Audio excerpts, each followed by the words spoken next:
GLASGOW, the hat-trick of Pakistan Democratic Movements, PDDM, public rallies in Pakistan has proved one point beyond doubt that the Pakistan Army has been brought into the domain of grassroots public debate as never before. 3 times Prime Minister of Pakistan Nawaz Sharif, now living in exile in the UK, accused the Pakistan Army Chief General Qamar Bajwa and the Inter-Services Intelligence (ISI) Director General Fay Hamid of engineering the ascent to power of Pakistan Tehreek-e-Insaf (PT) of Imran Khan.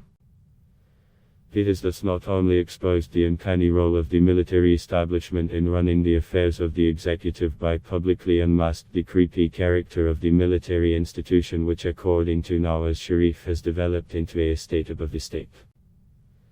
Each one of the speakers at the PDDM rallies has endorsed the speech of Nawaz Sharif, which, despite efforts by the current government to sabotage it by switching off the internet, were broadcast live at the Gujranwala and Quetta rallies on October 16 and 25 respectively. The thousands who came to listen to the leaders did not buy accusations by the spin doctors of the PT government that PDDM was following an anti-Pakistan, pro-India agenda. Imran Khan has lost his credibility as a ruler. And rightly so. His election promise that he will restore the dignity of the Pakistani people by not borrowing money from foreign countries or banks was thwarted on the very next day of his election victory, July 26, 2018. When his hand-picked finance minister Asad Omar told the media that they have to go to the IMF for an emergency loan.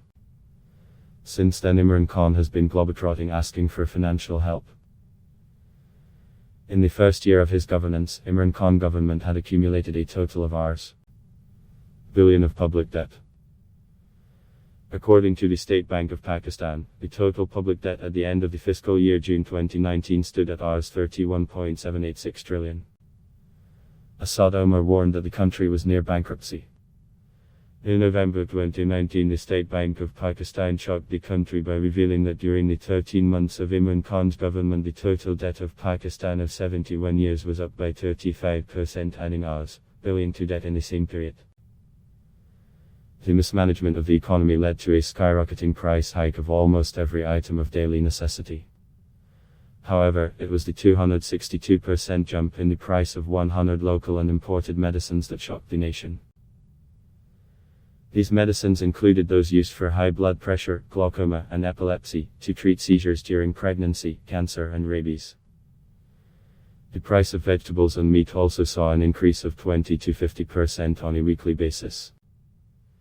Exports were in steep decline as well in Pakistan, and it was reported in January 2020 that country's exports had declined by 61 million to $1.937 billion when compared with the same period in January 2019. Hence, exports, in January 2020, showed a negative growth of 3.4%. But the real bombshell was dropped when it was announced that for the first time in 68 years Pakistan's gross national product, PDD, had slipped into negative growth of 0.38%, and the industrial sector showed a negative growth of 2.27% in 2018-19. Added to the above misfortunes were the sugar and flour scandals that revealed billions of rupees of corruption by those who were close associates of Imran Khan. The political return of the opposition parties and co-on print and broadcast media by the Imran Khan government and the Prime Minister's stubbornness in resolving the political deadlock were viewed as lack of political genius and seem to have played an instrumental role in the formation of the 11-party alliance of PDDM. As Pakistan struggled to grapple with the free-fall downward trend in the economy, its failure to galvanize international support against India after the abrogation of Article 370 and 35A of the Indian Constitution, developed into serious diplomatic isolation. Not only that Pakistan failed to call for a Union Human Rights Council session on the Kashmir issue, but the very fact that the Organization of Islamic Community, OIC, also refused to take up the issue completely knocked out the Imran Khan government in the ring of international diplomacy. The cornerstone of Pakistan's foreign policy has been anti-India propaganda, and when the world turned the other way and refused to buy Pakistan's diplomatic commodity based on hate-mongering against India, it not only alienated the country further but also had a devastating effect on the psychology of the general population. Hence, in all of the PDDM rallies, speakers have criticized Imran Khan for being responsible for the so-called Asakute Kashmir, fall of Kashmir. China has become weary of the China-Pakistan Economic Corridor, CEPEC, since no work has been carried out on building the CEPEC infrastructure since the Imran Khan government came to power. The chairman of the CEPEC Authority General, Asim Salim Baiwa, has been accused of being involved in billions of dollars of corruption and running at least 99 pizza franchises in the name of his family members. Opposition to CEPEC from the locals in Pakistan-occupied Gilgit-Baltistan, GG, has been growing, and Pakistan's attempts to merge GG in Pakistan have been met with conclusive opposition from all sections of society. The election due on November 15 in Gilgit-Baltistan are seen as a tactical measure on behalf of Imran Khan to bring IPT government in power in GG, however, that possibility seems far-fetched. With the presence of Pakistan People's Party Chairman Bilawal Bhutto Zardari in GG, who is running a marathon election campaign, the possibility at best seems to be the formation of a coalition government.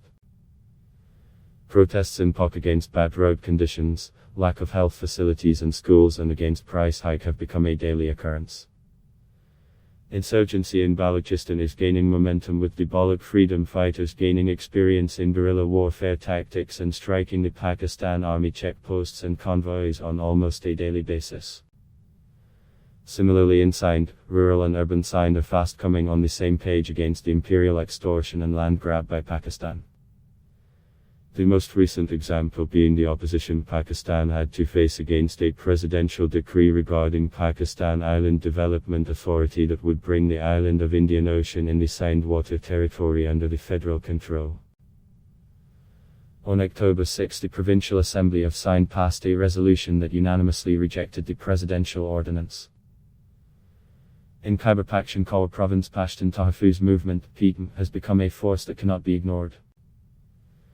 It is demanding an inquiry into the atrocities that the Pakistan Army has committed during the so-called War on Terror, killing thousands of local innocent tribal. In a nutshell, Pakistan is bursting at its seams. The question is, can Pakistan survive as a viable nation-state? Well, the answer to this question depends on many factors. Internal factors that would decide the fate of Pakistan include her distancing itself from the two-nation theory that is the basis of its most negative India hate narrative. Besides, Pakistan will have to decisively reform its army and intelligence institutions and bar them from any interference in public space, whether it be political, economic or social. All military business concerns must be nationalized and then privatized. Externally, Pakistan has to mend its ways with India by returning the occupied territories of Pak and GG. Disengage with sponsoring terrorism and providing safe havens for foreign terrorists, and dismantle its terror infrastructure, including training camps and financial assistance. Unless, as Maryam Nawaz, the Vice President of the Pakistan Muslim League, Nawaz, slogan of vote co-izzat do, respect the vote, is established as a governing principle of democracy in Pakistan, there will be more chaos, which should be a cause of concern for regional peace. Hence, it will be up to the regional powers, big or small, to join hands in the greater interest of global peace and economic stability to help indigenous freedom movements to help dismember the artificial state of Pakistan.